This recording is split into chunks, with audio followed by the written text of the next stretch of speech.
Everyone, আজি মই lesson 3 from the diary of Anne Frank to পঢ়িবলৈ ওলাইছোঁ। ইয়াত মই এক্সপ্লেনেশ্যন নকৰোঁ, কিন্তু মই জাষ্ট চেপ্টাৰটো পঢ়ি দিম, কাৰণ বহুত ল'ৰা ছোৱালীৰ দেখা গৈছে যে প্ৰনাউন্সিয়েশ্যনত প্ৰব্লেম হয় আৰু ৰিডিং ক'ত কেনেকুৱা কৰিব লাগে সেইটো নাজানে। চ' মই এইটো এবাৰ পঢ়ি দেখুৱাম গোটেই চেপ্টাৰটো ফাৰ্ষ্টৰ পৰা।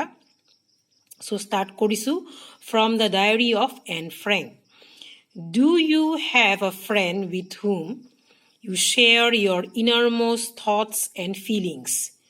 Do you note down your thoughts in a diary? Discuss with the friend sitting next to you the advantages and disadvantages of writing a diary. Now read about a 13-year-old girl called Anne Frank, whose diary has become a classic.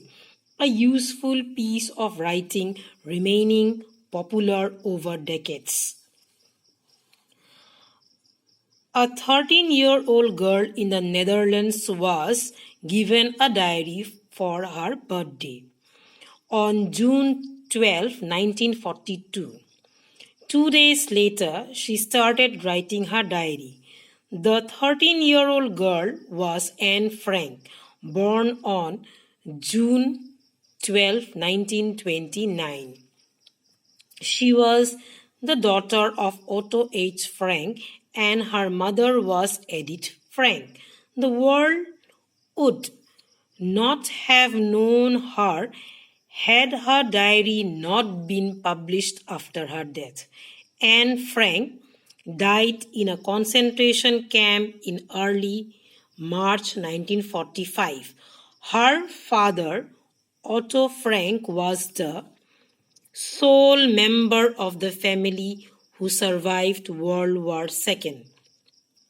Though she had started writing her diary in the summer of 1942, it was never with an intention of creating a record of her experiences during the World War. This was a way to pass time fruitfully while hiding from the German army in an underground safe house.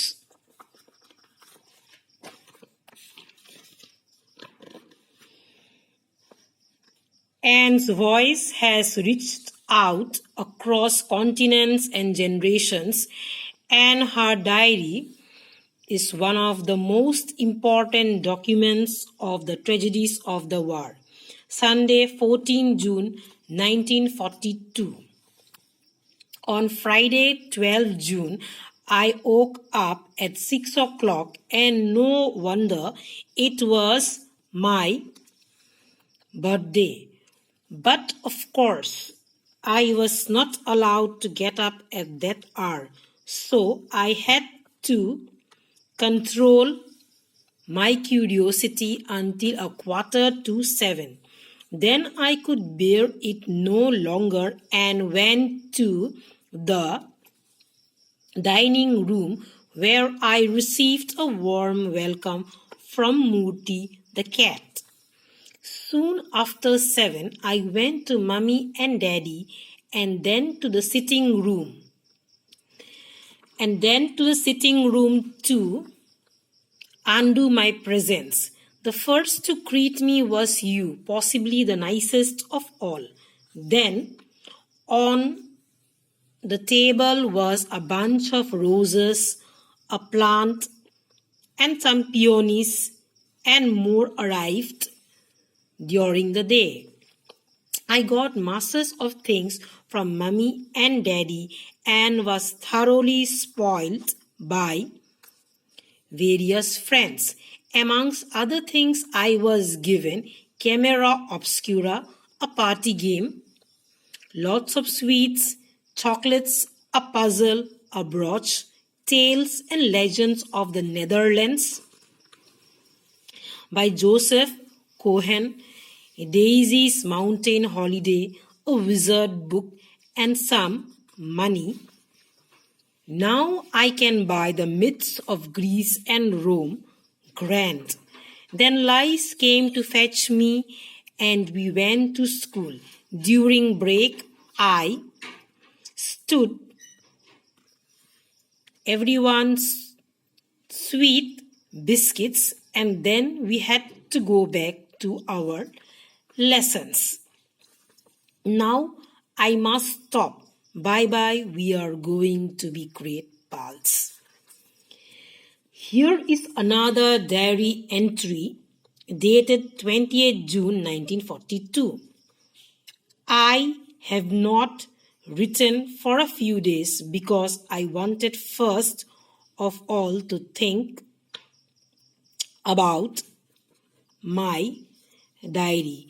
It's an odd idea for someone like me to keep a diary, not only because I have never done so before, but because it seems to me that neither I nor, for that matter, anyone else will be interested in the unbosomings of a 13-year-old school girl.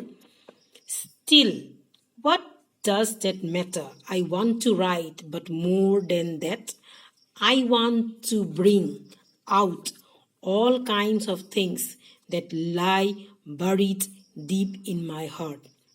There is a saying that paper is more patient than man. It came back to me on one of my slightly melancholy days while I sat chin in hand, feeling too bored and limp even to make up my mind whether to go out or to stay at home. Yes, there is no doubt that paper is patient, and as I don't intend to show this cardboard covered notebook bearing the proud name of diary to anyone else, I find the real friend, boy or girl, probably nobody cares. And now I came to root of the matter, the reason for my starting a diary. It is that I have no such real friend. Hence, this diary, in order to enhance in my mind's eye the picture of the friend for whom I have waited so long, I don't want to set down a series of bald facts in a diary like most people do, but I want this diary itself to be my friend. And I shall call my friend Kitty. No one will grasp what I am talking about if I begin my letters to Kitty just out of the blue. So, albeit unwillingly, I will start my sketch by sketching in brief the story of my life. So, এইখিনিয়ে আজি reading কৰা হ'ল এই চেপ্টাৰটো. I hope তোমালোকৰ ভাল লাগিলে আৰু তোমালোকে এনেদৰে ট্ৰাই কৰি চাবা পঢ়িবৰ কাৰণে আৰু যাতে তোমালোকৰ প্ৰনাউন্সিয়েশ্যনবিলাক কাৰেক্ট হয়. চ' ইংলিছ পঢ়িলে সদায় প্ৰনাউন্সিয়েশ্যনটো কাৰেক্ট হ'ব লাগে. তাৰে ফুল ষ্টপ, কমা, তাত কিমান পৰিমাণে আমি ষ্টপ কৰিব লাগে সেইবিলাকো চোৱাটো উচিত. চ' তোমালোকে ট্ৰাই কৰি চাবা. আজিলৈ সামৰিছোঁ, আৰু যদি ভিডিঅ'টো ভাল লাগিছে তেনেহ'লে লাইক কৰিবা, ছাবস্ক্ৰাইব কৰিবা আৰু কমেণ্ট কৰিবা. Thank you.